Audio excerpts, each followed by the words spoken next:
Tous les Printemps du Monde 2, qui s'appelle Hommes et Femmes Carrefour, c'est donc la deuxième exposition de ce genre, qui en fait réunit des artistes diplômés de l'ISBA de Besançon et des artistes qui sont accueillis à l'ISBA régulièrement, puisqu'à l'ISBA on a un espace de résidence, on accueille en gros à peu près 4 à 5 artistes par an. Et donc pour nous c'était intéressant de montrer aussi bien ces artistes venant de l'étranger, qui restent quelque temps à l'ISBA, que nos jeunes artistes, qui eux sont partis aussi à l'étranger, puisque à l'ISBA, on fait de l'international un des piliers de l'établissement. Partir à l'étranger pour un artiste, c'est aussi forger son travail, le développer, pas forcément l'améliorer, mais en tout cas le modifier de temps en temps.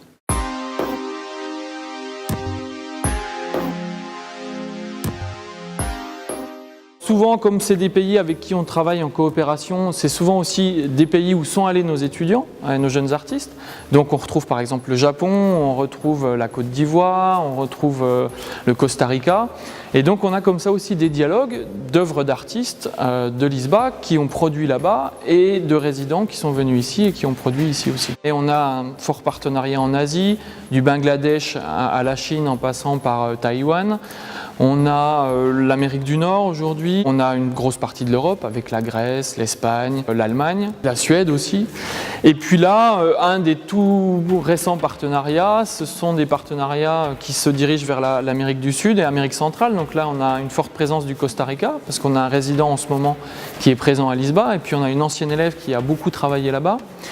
Et on commence à développer un partenariat avec le Brésil, avec un ancien élève qui s'appelle Mathieu Van Herzl, qui va lui partir et on va bientôt accueillir une Brésilienne à Besançon. Dans le cadre de cette exposition, Julien Cadoret m'a invité, comme je suis actuellement sur un projet de résidence et d'échange de résidence avec une artiste brésilienne, donc c'est Erika Storer. On avait l'idée de mettre en place un projet d'échange où Erika ferait une résidence en France, moi je partirais au Brésil et de faire converser nos deux travaux comme ça.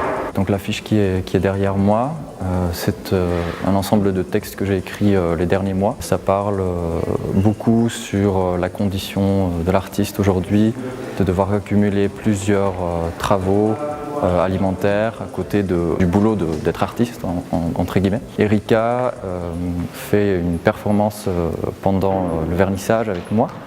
Donc elle ce soir sera au boulot au Brésil et donc on fera un appel vidéo ensemble et je me baladerai avec une petite enceinte dans l'espace. Et par le biais du son, je permets en fait de son lieu et de son travail d'être présent dans cet espace ici. Et également, je traduirai en live, en direct, le texte qui est derrière moi en anglais, qu'elle prononcera à haute voix, donc pendant ses heures de travail. Cette exposition, elle s'inscrit dans le cadre d'un partenariat qui a déjà 5 ans avec l'ISBA et on est toujours aussi heureux de les accueillir. Et donc tous ces jeunes artistes, ils sont regroupés au gymnase et on estime que c'est une belle émulation et de la créativité locale et de manière générale une ouverture au public qui est assez agréable pour découvrir tout ce nouveau dynamisme. Donc l'exposition est ouverte du 28 novembre au 16 décembre. Le gymnase Espace Culturel vous accueille tous les jours de la semaine sauf le lundi entre 15h et 18h et le week-end entre 14h et 18h. C'est également accessible aux scolaires, on fait des visites guidées spécifiques en fonction des niveaux.